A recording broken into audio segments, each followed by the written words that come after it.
Buenas noches. Modernizar la función pública no solamente requiere un marco legal actualizado, con disposiciones específicas e instancias de seguimiento, sino que implica construir una cultura del servidor público en función de la calidad y atención a la ciudadanía. Desde el año 2013 se vienen formulando proyectos de función pública desde el gobierno o desde las organizaciones de la sociedad civil, pero hasta el momento no se ha avanzado a una aprobación legislativa. Sindicatos y organizaciones laborales consideran que los proyectos consignados en la Asamblea afectarían la estabilidad laboral y el libre ejercicio sindical en las instituciones públicas. En este momento hay una comisión ad hoc en el Parlamento que está recibiendo los aportes de los diversos grupos involucrados en esta temática y luego iniciaría su deliberación. ¿Es posible construir una nueva función pública? ¿Hay condiciones para ello? Sobre este tema hablaremos en 8 en punto. Iniciamos.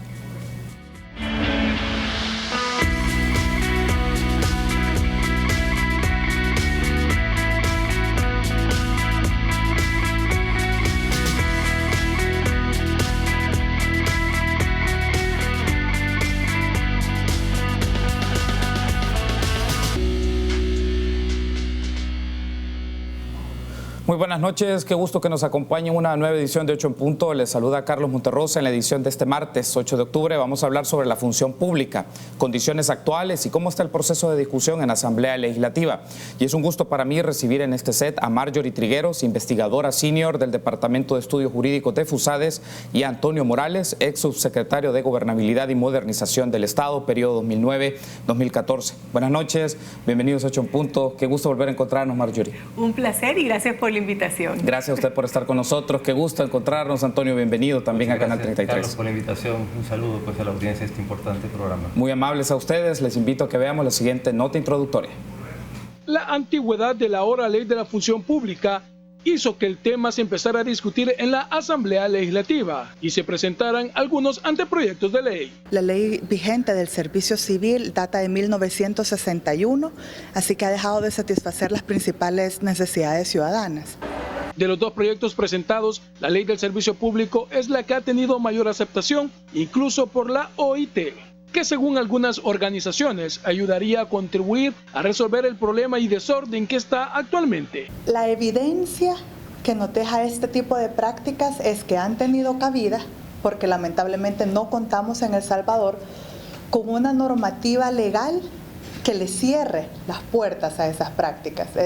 El nepotismo que ahora está tan de moda, tristemente. Aseguran que lo que se busca es garantizar funcionarios eficientes y eficaces, y en ningún momento se está hablando de despidos masivos. Si con una capacitación constante el funcionario lamentablemente no cumple con los objetivos propuestos, se puede someter a consideración. Pero no es algo que al entrar en vigencia la ley, la persona que salga mal evaluada se va. Sin embargo, esta situación ha generado el rechazo de los sindicalistas. Nosotros queremos decirlo bien claro, nos oponemos a ese proyecto de corte neoliberal porque viola en materia laboral los derechos de los trabajadores, viola la Constitución de la República y violenta los convenios internacionales de la OIT. A pesar del tiempo que ha pasado, la Asamblea Legislativa no ha continuado la discusión de esta ley. Para 8 en punto, Alonso Castillo. Muy bien, agradecemos a Alonso Castillo por ofrecernos esta nota de contexto del tema que vamos a desarrollar sobre la función pública en este momento con Marjorie Trigueros y Antonio Morales. Y empecemos un poco con esto, Marjorie. En este momento, usted, ¿cómo calificaría el ejercicio de la función pública en el país? En términos generales, ¿qué calificativo o cómo lo calificaría usted la función pública? Realmente la función pública en El Salvador tiene retos importantes. Ya lo veíamos en el reportaje. Viene con una base legal desde 1961. Entonces, yo creo que es importante retomar de dónde venimos, porque cuando uno ve lo que ha pasado en El Salvador, uno puede verlo hasta cierta manera, hasta con desencanto. Y le digo esto porque no solo pasa en El Salvador, sino que si vemos nosotros a nivel mundial, Carlos, vemos cómo la ciudadanía se siente desencantada a veces hasta la democracia. Y dicen, es que ya las instituciones no me están resolviendo los problemas que tengo, no me están dando los servicios esenciales de calidad que como ciudadano me merezco. Entonces esto lleva a un círculo vicioso en el cual los ciudadanos van perdiendo esa confianza en el sistema, digamos, de la administración pública. Y entonces ahí va la respuesta. ¿Cómo está? con retos importantes que necesitamos atender ya. Y por eso es que este día, pues a mí me llena de mucha alegría estar aquí con Antonio, que ha sido un pionero en repetirnos insistentemente desde que estabas en el gobierno, ¿verdad? Diciendo que la administración pública de El Salvador necesita modernizarse, necesita profesionalizarse, pero sobre todo necesita tener a las mejores personas para que tengan esa vocación de servicio y que le puedan dar a los ciudadanos y cumplir con la Constitución, porque recordemos algo, que la Constitución manda que el Estado debe de proveer servicios de salud, educación, debe de tener las mejores escuelas. Entonces, pero todo esto, ¿quién lo da? Las personas que están en la administración pública. Entonces, por eso es que el día de ahora creo que vamos a hablar largo y tendido de por qué importa que las mejores personas lleguen a esos puestos, y el mérito, Carlos, debe de ser la única puerta de entrada para que las personas puedan llegar a tener un puesto en la administración pública. En los calificativos, Antonio, que la gente puede tener respecto a las características de la función pública, Marjorie mencionaba los retos que se enfrentan en este momento, pero se puede crear o tener la idea que en este momento la administración pública es anacrónica o que no está en función de los tiempos actuales, o en algunos casos lo pueden ver que es muy pesada porque es muy grande. ¿Tiene alguna razón de ser este tipo de calificativos o nociones, o hay que ver con mayor profundidad que la función pública tiene situaciones más estructurales, un poco más profundas en este momento? Sí, yo creo que hay un problema de origen en esto, ¿no? Y es que el marco legal que se creó en el año 61 pues no logró crear una entidad rectora que pudiera realmente asumir la gestión del empleo público en El Salvador. Y ese creo que es un mal de origen. Se crearon dos instituciones en el 61, que eran las comisiones de servicio civil y el tribunal, pero ambas tenían funciones tanto administrativas como jurisdiccionales, y al final no podían asumir las delicadas tareas que les otorgaba la misma ley de servicio civil. Una comisión tenía que administrar las pruebas de ingreso al servicio público, no contaban con recursos, con preparación, con formación, con espacios mismos para desarrollar sus actividades, pero al mismo tiempo tenía que iniciar procesos disciplinarios. En fin, al final no se hacía ni una cosa ni la otra bien. Entonces, al no tener un ente rector que ordene el empleo público, que lo gestione adecuadamente, es muy difícil poder avanzar en esta tarea. Entonces, ese es un problema estructural que debe resolverse con un nuevo marco legal en donde esas funciones se separen, como se hizo en otros países de América Latina, y que el ente rector administre, tenga la labor de administración del ingreso a la función pública, y el otro la labor jurisdiccional, que podía ser el tribunal de la función pública. Por su experiencia, por sus investigaciones, por el seguimiento que le han dado al tema, Antonio, luego escucho a Marjorie sobre esto, ¿qué aspectos considera usted que han marcado o influido en los vicios de la función pública que la gente señala? Es decir, a términos generales la gente puede decir hay nepotismo, hay discrecionalidad, hay clientelismo, no hay procesos definidos. ¿Qué aspectos consideran ustedes que han marcado o han influenciado en este tipo de vicios que la gente señala de la administración pública en términos generales? No solo podemos pensar en casos del anterior gobierno, sino de sucesivos gobiernos, hablamos de décadas. Es que mire, nosotros, bueno, para ponerle un ejemplo, en el año 2004-2006 ocupamos el último lugar en América Latina, según la evaluación que hizo el Banco Interamericano de Desarrollo en esa época. Y las consideraciones que se hacían en ese momento es que El Salvador, y lo puedo leer, decía, hay un predominio de la discrecionalidad de las autoridades para nombrar, reubicar o desvincular a los empleados, la inexistencia de una carrera administrativa, la baja presencia de actividades de capacitación para funcionarios y funcionarias, la no implementación de las evaluaciones del desempeño y el tema de las inequidades salariales. Ese panorama, a grosso modo, está presente actualmente en la administración todavía. 15 años después.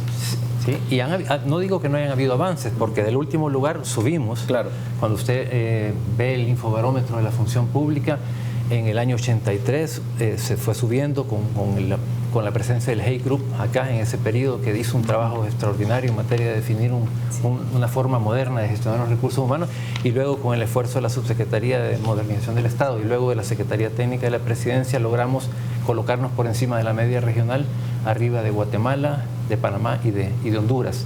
Esto es un instrumento independiente que hizo esa evaluación y que dio esos resultados. Esto debido al hecho de que se empezaron a ejercer mínimamente algunas funciones de rectoría en materia de actualización de puestos, en materia de diálogo con los trabajadores, en materia de elaboración del nuevo proyecto de ley, en fin, una serie de consideraciones que permitieron que fuéramos subiendo. Pero yo digo, a grosso modo, el panorama del año 2004-2006 que leía antes es el que prevalece realmente actualmente. Tengo que hacer la pausa. Al regresar escucho a Marjorie sobre este tema en particular, qué aspectos marcan las prácticas de nepotismo, discrecionalidad, clientelismo, pero a la vez cuáles han sido un poco los elementos que marcan las reacciones de los sindicatos ante las propuestas de ley de función pública y cuál es su oposición, o desde la lectura de nuestros panelistas, en qué radica esa oposición. Al volver.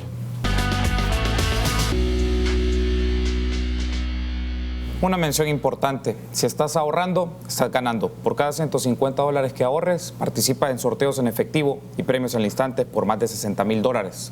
Ahorra y gana con Banco Promérica. Continuamos en su espacio 8 en punto, martes 8 de octubre, platicando un poco de la función pública, las condiciones actuales, la discusión legislativa, que ya abordaremos en los próximos segmentos, con Marjorie Trigueros, investigadora del Departamento de Estudios Jurídicos de FUSADES, y Antonio Morales, ex subsecretario de Gobernabilidad y Modernización del Estado. Teníamos pendiente su reacción, Marjorie, sobre este tema. ¿Qué aspectos o elementos influyen en la apreciación general de la opinión pública que la función pública está marcada por el nepotismo, por la discrecionalidad, por el clientelismo, por no tener procesos en algunos casos, o cumplimiento de procesos cuando se desligan, se separan o se suprimen plazas particularmente? Sí. Bueno, creo que la pregunta es bien importante, Carlos, porque esto nos permite ir ya desmenuzando de dónde viene el problema. Esto es como que si tuviéramos un iceberg o un témpano, estamos viendo el problema solo de arriba, ¿verdad? Entonces ahora hay que ver qué es que la ciudadanía quiere una mejor función pública. Entonces ahora es empezar a ver qué es lo que está abajo. Creo que una de las cosas es que ya el marco normativo, lo decíamos antes, tiene casi 60 años, ya digamos cumplió su misión y hoy por hoy pues ya está desfasado. Ya nos decía Antonio, esa debilidad con la que nace la ley, que no tenía este ente rector, este árbitro que estuviera velando porque se cumpliera la normativa. Es que una ley que no tiene una implementación adecuada sirve poco o no sirve. Entonces ese es un gran vacío que tenemos. Por otra parte, también hay que decir que la ley nunca logró, por esa falta de ente rector, ¿verdad?, de autoridad que estuviera garantizando que se cumpliera, ver que todos los procedimientos fueran en base a mérito. Es decir, las personas que entraran a la administración, no a todas, ¿verdad?, se les siguió ese procedimiento, es decir, usted cumple estos requisitos, pase el examen, entonces puede ser parte de la administración. Tampoco tenemos hoy por hoy evaluaciones de desempeño totalmente efectivas, porque en algunas instituciones se hacen, pero en otras no. Por ejemplo, si nosotros vemos estudios del Banco Interamericano de Desarrollo, del BID, y vemos cómo está El Salvador en comparación al resto de América Latina con respecto al porcentaje o a los índices de meritocracia, estamos muy por debajo de la media de América Latina. También en el tema de evaluaciones de desempeño. ¿Qué quiere decir esto? Que no tenemos una cultura de evaluar el tipo de servicios que se están dando por nuestros empleados públicos. Y eso es una deficiencia grande, porque al no medirse no podemos realmente garantizar que el servicio es el adecuado, no podemos ver si necesitamos un espacio de mejora. Y vámonos a otro punto que también es importantísimo, no solo para el ciudadano, sino que para el mismo empleado. No se puede evaluar la calidad en función de decir, usted puede mantenerse o usted es tan capaz que tiene la posibilidad de tener un ascenso. Y entonces eso nos lleva a otra parte, que es que no hemos tenido una política salarial con respecto a el tipo de salarios que se le pagan a los empleados públicos en función de el servicio o de la labor que prestan. Entonces ahora tenemos una disparidad y un desorden, que el mismo trabajo se puede hacer en diferentes instituciones y reciben salarios totalmente dispares, ¿verdad? No son adecuados. Y eso nos lleva a algo más importante, y que los invito a que lean el libro que pues Antonio ya les va a contar con más detalle, que se llama Función Pública y Gestión del Talento Humano en El Salvador. Y aquí claramente se ve la falta de planificación que hemos tenido a lo largo de la historia de la función pública de El Salvador, y esa falta de planificación en los puestos, en el tipo de perfil que queremos para que cubra un puesto, y también poder adecuar, si esta institución tiene estos fines, qué tipo de empleados necesito para cumplir esos fines. Entonces esas son algunas de las cosas que han conllevado a que haya este desencanto con muchos de los empleados públicos. Bueno, he hecho una mención, un aspecto importante, y me da la pauta para incorporarlo a la discusión, y tener la apreciación de Antonio sobre esto y pedirle a producción, nos pone en pantalla un full de una tabla que es del Ministerio de Hacienda sobre sus estadísticas del recurso humano sobre los rangos salariales. Por lo menos son datos hasta el 2018 en función de la publicación que hizo el Ministerio de Hacienda. Si lo podemos poner en pantalla, ahí nos aparece una tabla de los rangos salariales. Estamos hablando periodo 2009 hasta el 2018. Ahí nos pone el rango hasta $300 y más de $2,000. Lo interesante es ver, por ejemplo, que para el 2018, Antonio, el grueso, podríamos decir más de 100,000 personas están en un rango salarial entre los 300 y los $1,000. Si incorporamos los que tienen menos de $300, pues puede aumentar un poco más, quizás a 110,000 aproximadamente, según como pueden ver los amigos en la pantalla, en la última columna, la del 2018. La pregunta es esto, en función de lo que mencionaba Marjorie de las políticas salariales, ¿qué ha marcado un poco estas condiciones de cómo se otorga el tipo de salario y cuál debe ser el mínimo salarial dentro de la administración pública? Porque en la tabla aparece gente que llega hasta $300. Es decir, los salarios de gobierno, de las instituciones de gobierno, pueden ser de $300 o menos, deberían de ser más en función de las características de sus cargos. Bueno, aquí creo que es importante tener en cuenta lo siguiente. La Ley de Servicio Civil, en su artículo 64, establece que es el Ministerio de Hacienda el responsable de llevar el registro de los cargos pertenecientes al servicio civil a través de lo que es la sección de clasificación de empleos. Y este registro es lo que va a permitir la preparación de las pruebas de eficiencia y al mismo tiempo la determinación de los sueldos. Quiero decirles que eso no se ha hecho adecuadamente por parte del Ministerio de Hacienda. Ellos llevan un sistema que se llama el CIRACH, pero que es más para el pago de planillas, pero no existe no desarrollaron dentro de ese sistema todos los componentes que tiene que tener un sistema de administración de puestos. O sea, la valoración de los puestos no se hace. En general, el criterio que predomina en Hacienda es el criterio presupuestario. Cuando un titular se libera una plaza y solicita una plaza y el titular tiene que llenar un formulario, justificar por qué la quiere y ponerle un salario, en general lo que busca, lo que ve Hacienda es si hay recursos o no hay recursos. Y si hay recursos, en general, aprueba esa plaza. El nivel de dispersión salarial que hay en el Estado es descomunal. Y por eso una de las propuestas que tenemos es que esa competencia que tiene Hacienda se le traslade a una entidad rectora que tenga la autoridad y la capacidad para poder ordenar los puestos. Mire, un ejercicio que hicimos nosotros en el año 2011 con una consultora de CISA abarcó a un total de 16.523 empleados de todos los ministerios. Sí. Después de hacer el análisis de la dispersión salarial que había, se llegó a la conclusión de que 3.853 se encontraban por debajo del límite permisible, debajo del mínimo. 8.212 por debajo del salario meta que les correspondía a los trabajadores. Sí. Y 5.211 por arriba del límite superior, o sea, más allá de lo que deberían recibir normalmente por el trabajo que ejecutaban. Usted no puede establecer una política salarial si no tiene un sistema de clasificación y de ordenamiento de puestos. Ese sistema se implementó en la Secretaría Técnica, pero ellos no tenían la competencia que le da a Hacienda la Ley de Servicio Civil. Entonces no se podía implementar de manera obligatoria en todas las instituciones. Ese sistema en algún lugar quedó, porque esa Secretaría ya no existe. Habría que recuperar ese sistema y trasladárselo a una entidad rectora que tenga la autoridad y la capacidad para ordenar. O sea, la responsabilidad de Hacienda en este caso es muy grande porque no ejecutan adecuadamente y tal vez no es necesariamente su competencia. Yo creo que si les preguntan seguramente estarían dispuestos a ceder esa competencia a otra institución que lo haga adecuadamente, porque además de todo el trabajo que tienen que hacer, tendrían que hacer esto. Pero entonces no es atacar a Hacienda, pero decirles, miren, este trabajo no se ha hecho, ni siquiera el tema de la clasificación de puestos se ha hecho adecuadamente. Entonces, sí es un problema. Ahora, yo cuando hablaba de la entidad rectora, para que tengan ustedes una idea de la dimensión del trabajo de esta entidad rectora, tendría que administrar el sistema de clasificación de puestos. Tendría que asegurar una correlación entre puestos y salarios, establecer una política salarial justa. Tendría que garantizar el ingreso por mérito en todas las instituciones públicas y establecer mecanismos de verificación para que ese ingreso se haga adecuadamente. Tendría que planificar al personal, cosa que tampoco se hace. En este país el nombre planificación del personal ni figura en la Ley de Servicio Civil. Tendría que administrar todo lo que es el sistema de evaluación del desempeño en todas las instituciones públicas. Tendría que planificar el desarrollo de la carrera administrativa de los servidores públicos. generar un ambiente laboral apropiado. Entonces, imagínense la cantidad de tareas que tendría una entidad rectora. No digo yo que se constituya en un monstruo, no.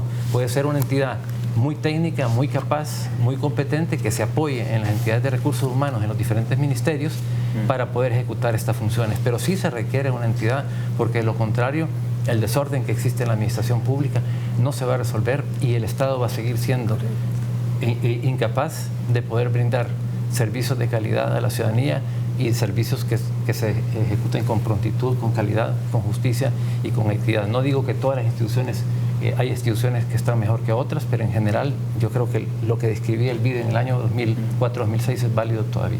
Hago la pausa, pero al regresar hablemos un poco de qué ha marcado, qué ha dilatado esta discusión en función de un proyecto de ley del servicio público. Regresamos.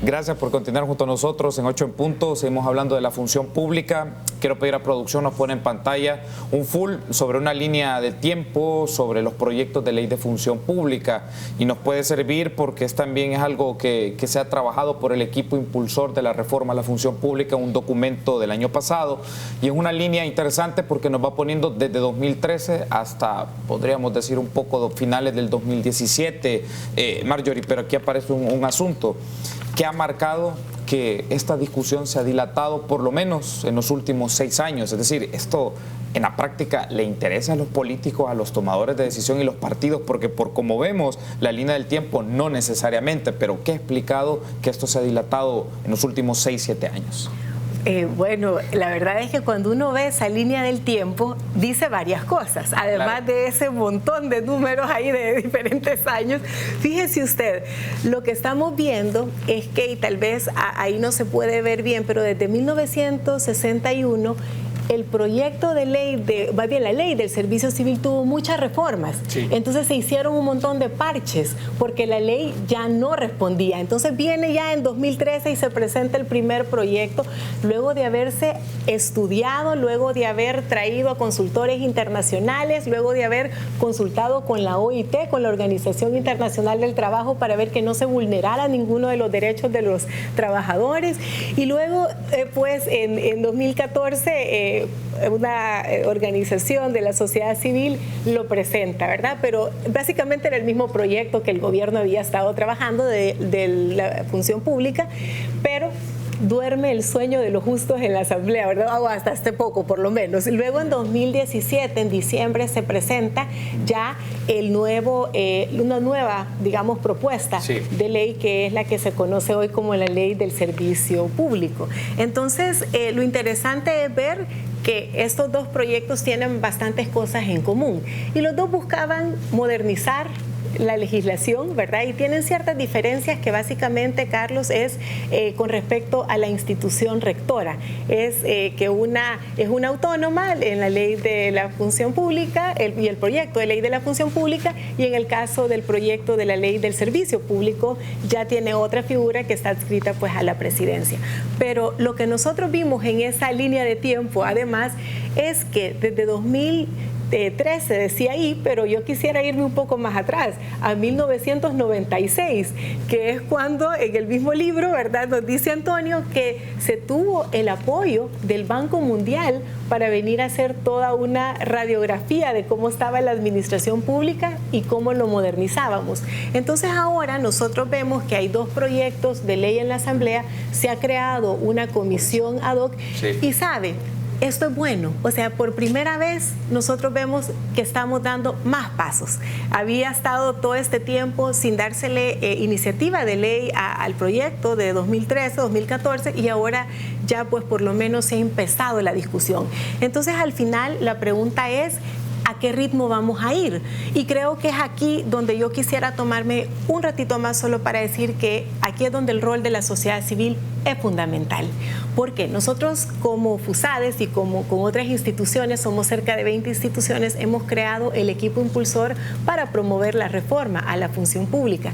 Y como sociedad civil, hoy queremos ser parte de esta discusión. Anteriormente no había tenido una sociedad civil diciéndole a la administración pública, queremos que se modernicen, queremos que nos respondan. Entonces, ahora creemos que es una oportunidad importante y aprovechamos a hacer un llamado a los señores diputados para que luego de que escuchen, porque se han dado rondas para escuchar a los sindicatos, y hay que decir que un proceso de una reforma estructural del Estado no se puede hacer de la noche a la mañana, y es importante escuchar y tomar en cuenta estos comentarios, pero hay que meterle también el acelerador. Hay un aspecto acá que ha mencionado Marjorie, lo conecto, ya vamos a hablar y quiero aprovechar el último bloque para tener sus reacciones sobre esta comisión ad hoc, si puede generar las condiciones para tener una discusión profunda, pero que desemboque un proyecto de ley, Antonio. Pero los sindicatos actualmente alegan, como lo teníamos en la nota introductoria, que los proyectos de ley que están en Asamblea Legislativa, en síntesis, vulneran los derechos laborales y el ejercicio sindical y el fuero sindical. ¿Por qué considerarían las expresiones sindicales que estos proyectos de leyes les puede vulnerar y preferirían mejor quedarse con reformas al Código de Trabajo y a la Ley de Servicio Civil? Es decir, desde su lectura y análisis, su experiencia también desde el campo del gobierno, ¿por qué los sindicatos alegan que estos proyectos de ley vulneran sus derechos? Yo creo que hablar de los sindicatos en general es mucho. O sea, es generalizar demasiado. Algunos sindicatos. Digo esto porque, por ejemplo, el proyecto de ley de la función pública nos tardamos casi un año en discutirlo con los sindicatos y participaron en esa discusión alrededor de 13 entre federaciones, confederaciones y sindicatos independientes. Y usted va a ver el sello sindical en ese proyecto de ley con bastante fuerza. Yo solicité apoyo de la OIT en ese momento para que pudiéramos tener un taller con expertos de la OIT que vinieron al país durante 6-7 días, y luego se contrató una consultora que nos ayudó a construir con ellos este proyecto de ley. Al final enviamos a la OIT a Ginebra, por ejemplo, el proyecto de ley para estar seguros, porque ese es el compromiso que asumimos, para saber que ninguna disposición de ese proyecto fuera a violar un derecho laboral, y la respuesta que tuvimos de la OIT es que no solo respetaba los derechos laborales, sino que los fortalecía. Más vino gente de la OIT acá a exponer su posición frente a los sindicatos, y siempre había un grupo que decía no a la función pública, y creo que siempre lo va a haber. Ahora, yo quisiera desmitificar un poco todo esto. Miren, si algo nos hizo pensar en la ley fue el diálogo con los sindicatos, porque el primer diagnóstico que hicimos de las condiciones laborales del órgano ejecutivo en el año 2010, que lo hicimos entrevistando a 140, más o menos 150 líderes y lideresas sindicales, fueron ellos los que nos señalaron los problemas que había en la administración pública. Nos dijeron, la forma de ingreso no es por mérito, hay compadrazgo, hay amiguismo, hay clientelismo, ¿verdad? Hay inequidad salarial, a pesar de que existen libertades sindicales, no es fácil establecer el diálogo con los titulares, en fin, nos describieron todos los problemas, y sobre la base de esos problemas que fueron abordados en una mesa que se creó con los sindicatos en esa época, se creó el instructivo de relaciones laborales para el órgano ejecutivo. Ese fue el primer paso. Si usted ve, el instructivo es como el germen de la ley posterior, porque sí, abarca prácticamente todos los temas que abarcaba el instructivo. Ahora, ¿por qué la reacción sindical? Yo la entiendo, ¿y sabe por qué? Porque si volvemos atrás, en los años 96 estos proyectos de modernización del Estado no se dedicaban únicamente a modernizar la gestión de los recursos humanos. Este préstamo del 96 tenía que ver con un componente de privatizaciones, sí, tenía que ver con un componente de reducción del aparato del Estado. En esa época las supresiones de plazas fueron bastantes también, 14.000 en el periodo de Calderón Sol, 15.000 creo yo en el periodo de Francisco Flores. Hubo recursos de amparo ante la Sala de lo Constitucional que le dieron razón a los demandantes. Entonces, y los sindicatos vinculan este tipo de proyectos con supresiones de plaza y con despidos, porque estuvieron pegados a este tipo de iniciativas. Entonces, y bueno, muchos se pusieron. Leyes han habido un montón. O sea, en el 96 se creó un primer proyecto de ley, en el 2003 un segundo proyecto con el GI Group. O sea, han habido cantidad de proyectos. Pero yo sí creo que estos proyectos al final van a venir a dar una mejor protección. El trabajador del sector público no está protegido. ¿verdad? Eso no es cierto, o sea, no hay una buena protección. Y si no, veamos todo lo que ha sucedido cada vez que hay un cambio de gobierno, ¿verdad?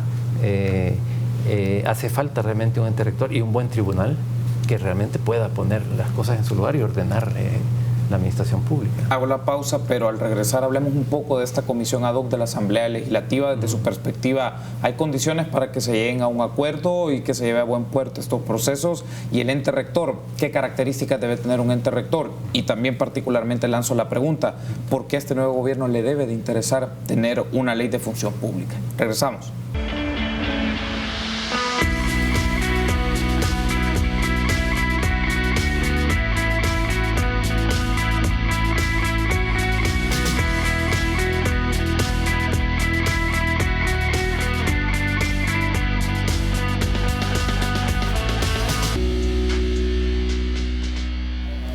Último bloque de esta plática que hemos dedicado con Marjorie Trigueros, investigadora del Departamento de Estudios Jurídicos de FUSADES, y Antonio Morales, ex subsecretario de Gobernabilidad y Modernización, para hablar de la función pública. Ahora, en Marjorie, hay un aspecto aquí, y se lo consultaba también Antonio, y tener un poco la lectura de esto es, en estas condiciones o en este momento que hay una comisión ad hoc, ¿qué garantías o qué muestras, qué indicios se pueden dar de que en esta ocasión se va a llegar a un buen puerto, se puede avanzar un poco más? Según han mencionado los diputados de esta comisión, van a sondear más o menos 30 sindicatos, organizaciones, van a tener una serie de consultas. El tema o el riesgo que se puede generar aquí es que sea un eslabón más, como teníamos en la infografía que mostrábamos, que había trabajado el consorcio, y que solo sea un momento más, pero que no se llegue a algo. ¿Qué indicios nos darían muestras que esto está avanzando? Como sociedad civil, creemos que es una buena señal el hecho que se haya creado una comisión ad hoc para que analice. Ese es un primer paso. Ahora viene toda la parte de la discusión legislativa, y es aquí donde realmente vamos a ver la voluntad política. Yo creo que aquí Antonio no me dejará mentir, que lo que ha faltado a lo largo de todos estos años es la voluntad política para tomar la decisión y decir, vamos a aprobar un nuevo marco normativo, pero al final tener un nuevo marco no es el fin es tener una reforma estructural de la administración pública y garantizar no solo que los ciudadanos recibamos servicios de calidad, pero también que los empleados públicos tengan dignificación en lo que hacen. Hoy por hoy a muchas personas les da pena decir que son empleados públicos porque la gente dice, no cumple su mandato constitucional, no trabajan bien. Entonces, ahora el reto es que dentro de la comisión que se ha creado haya una discusión técnica. Sabemos que hay un elemento técnico que es la ley, pero lo que más se necesita también es el elemento político, decidir que hoy es tiempo. No estamos empezando de cero, Carlos, tenemos un recorrido de muchísimos años. Entonces, parte de las cosas que debemos de hacer es despolitizar, digo, en el sentido de que esto no tiene colores de partidos políticos, esta discusión legislativa. Tiene que ser, y si le ponemos un color, el color de la bandera, blanco y azul, porque a todos los ciudadanos nos tiene que interesar tener una buena función pública y una buena ley para que nos den los servicios, pero sabe también que es importante dejar que se haga la carrera administrativa y que ya poco a poco vayamos quitando esa práctica que cada 5 años que llegue un nuevo gobierno se quita la gente y viene nuevo. Imagínense la curva de aprendizaje de los nuevos que llegan y toda la experiencia que se pierde. Y hoy por hoy nosotros podemos ver, si vemos en el presupuesto, hay nuevas plazas que se han creado, sí, ¿verdad? Y uno dice, ¿hasta cuándo se van a ir creando más plazas y más plazas sin la planificación que hemos venido diciendo que es fundamental? Entonces, eso también lleva todo el componente de las finanzas del Estado, que deben de ser también gastarse bien, y gastarse bien implica tener realmente una política salarial adecuada a nuestra realidad de la administración pública que necesitamos. Marjorie, ¿por qué le debería interesar al gobierno de Nayib Bukele aprobar o promover, más bien, porque la aprobación es legislativa, pero por qué debe promover un proyecto de función pública? ¿Por qué lo menciono? Porque el ministro de Trabajo mencionó o abordó que este espacio o este tema lo quería llevar a la discusión del Consejo Superior del Trabajo. Entonces, ¿se corre un riesgo de llevarlo en ese Consejo Superior? ¿Esto debe ser del debate eminentemente legislativo, o cómo valora usted este componente? Creo que lo que más debería de ser el motor que mueva todos, al presidente y también a sus ministros y a los diputados que están discutiendo la ley, es que es un tema de país. Al final, ¿por qué le debe de importar a un órgano ejecutivo o a un presidente tener a los mejores? Porque él llega con un plan de gobierno. Si tiene a las personas adecuadas, Carlos, va a poder llevar a cabo sus promesas de campaña.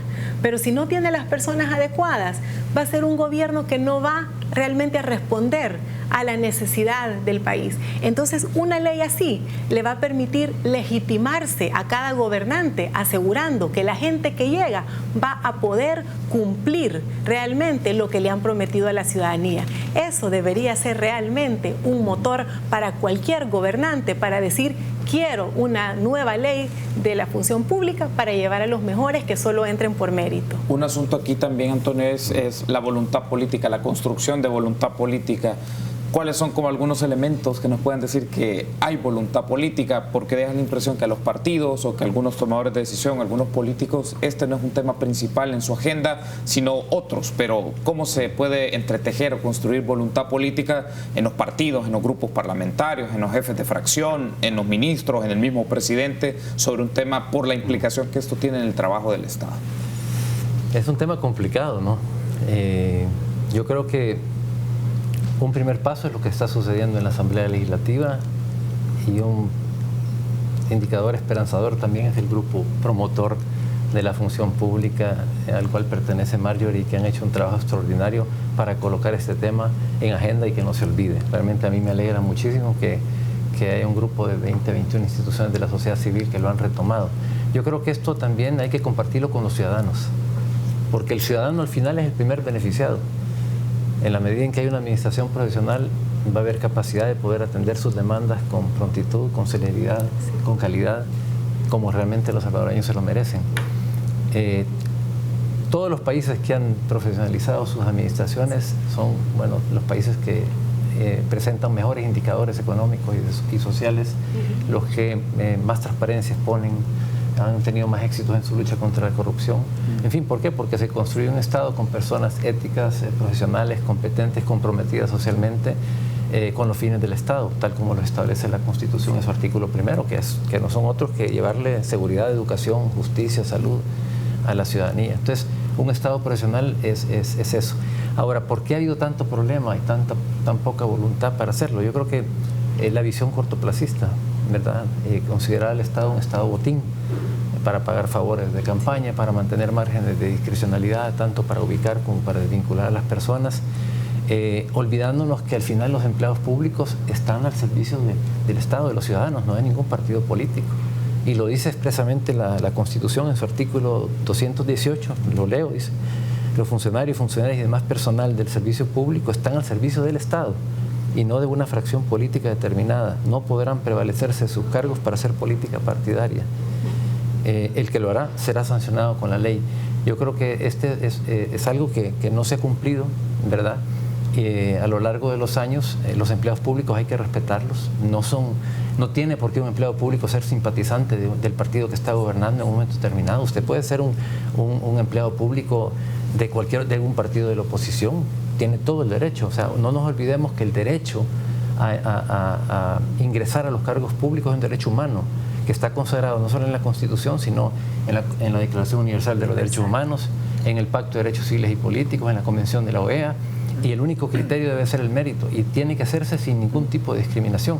Eso no se ha garantizado, y a veces, a menudo, gente que no es del partido que está gobernando en ese momento se ve excluida y se pierde toda esta curva de aprendizaje de la que hablaba Marjorie, ¿verdad? Y toda esa inversión que se ha hecho. Mire, es enorme lo que y a veces no hace falta que cambie un gobierno de color político, es del mismo color político, y se dejan atrás proyectos importantísimos que pudieran hacer avanzar el tema de la función pública. Entonces, hay que cambiar este concepto de Estado botín. El Estado debe tener una administración que se convierta en un espacio de